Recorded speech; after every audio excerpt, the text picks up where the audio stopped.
Bonjour à tous, bienvenue dans TL7 Business, portrait d'entreprise qui réussissent dans le département. Je suis avec Pauline Catteau aujourd'hui, co-dirigeante de l'entreprise Richard Traiteur, un des leaders de son secteur dans l'agglomération stéphanoise. Pauline Catteau, bonjour. Bonjour, merci Sylvain. Bienvenue dans TL7 Business. Vous avez créé Richard Traiteur il y a 6 ans avec Kevin Richard. Exactement. Vous êtes devenu un leader aujourd'hui avec une diversification dont nous parlerons. Est-ce qu'on peut revenir sur l'histoire de Richard Traiteur ?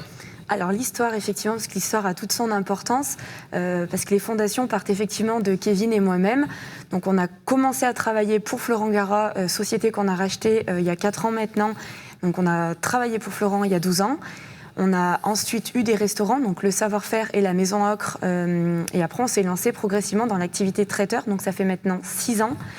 Et au niveau de la présentation, Sylvain, vous m'avez demandé d'amener un objet un peu phare. Oui, qui représente l'entreprise. Qui représente l'entreprise, alors qui représente surtout l'histoire de l'entreprise. Alors c'est la télécommande de mon garage. Alors elle est un peu ancestrale, elle fonctionne plus très bien. Néanmoins, c'est un objet assez historique parce que c'est dans le garage que tout a démarré. Parce que quand on a décidé de développer l'activité traiteur, on était dans notre garage, à la maison, où quand on a développé en plein Covid, donc c'est vrai qu'on avait eu le nez à ce moment-là, et on s'est dit quelle solution pour continuer à se développer. Et Kevin est revenu un jour à la maison en me disant on aménage le garage, pendant le Covid, on fait tous les travaux et tout est parti de là. Et on se lance. Voilà, exactement. Avec une équipe de 4 au début. Et après, du coup, on a racheté Gara Traiteur en 2020. Donc pareil, en plein Covid, on devait encore avoir le nez à ce moment-là. Et tout est parti de là. Quand on a repris la société, ils étaient 28. Oui. Et au jour d'aujourd'hui, on est 50. Donc avec une société en perpétuelle évolution, que ce soit sur la technologie, sur la politique RSE, sur le bien-être au travail. Chose que j'ai à cœur de dire. On a basculé l'entreprise avec la semaine en 4 jours récemment. Donc C'est concurrentiel en termes de main-d'œuvre de proposer ce genre de dispositif, la semaine à 4 jours par exemple ? Alors c'est concurrentiel et c'est une vraie valeur ajoutée pour l'entreprise dans le cadre du recrutement. Puis c'est une vraie force et c'est un vrai confort pour le personnel de pouvoir travailler dans ces secteurs en 4 jours, effectivement.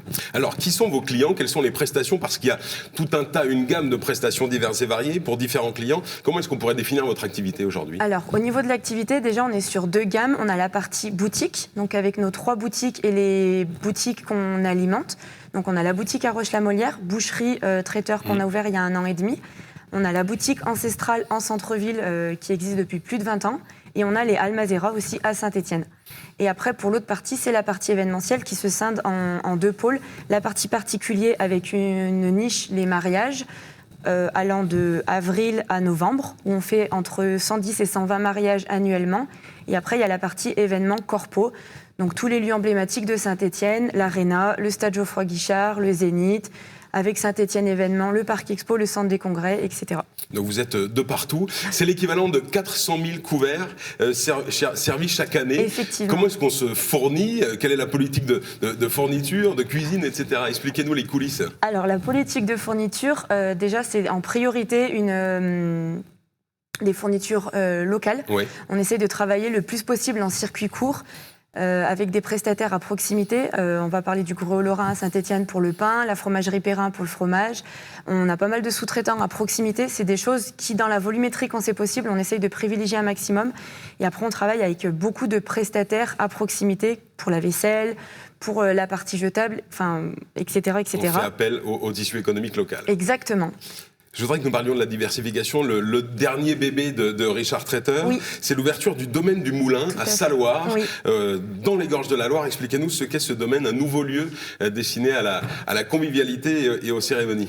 Alors, historiquement, le domaine du Moulin, donc c'est le restaurant Le Moulin, qui est plutôt connu pour la friture et les grenouilles.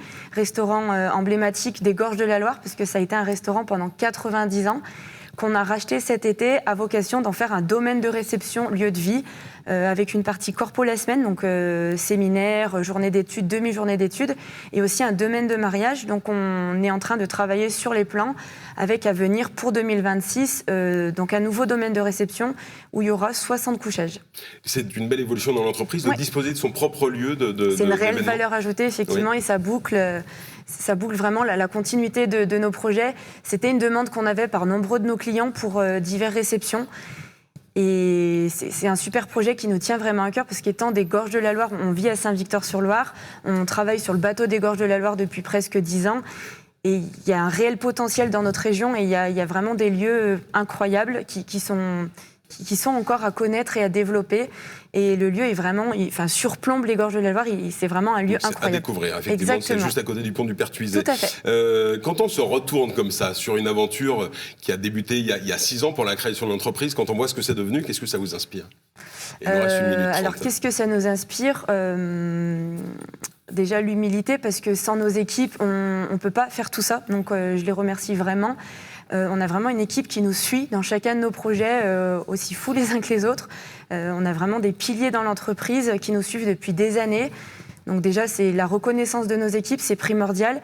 Et après, c'est cette capacité de cette résilience ou toujours vouloir aller de l'avant, et ce malgré un emploi du temps un peu décalé parfois, notamment pendant certaines périodes, les mariages, les fêtes de Noël, avec de nombreux événements. On ne compte pas les heures, j'imagine. Non, effectivement. Merci beaucoup, Pauline Catteau, de nous avoir présenté cette success story Richard Tretter, lancé dans un garage et qui s'est bien développé depuis. Merci à vous de nous avoir suivis. On se retrouve très bientôt dans un nouveau TL7 Business. À bientôt.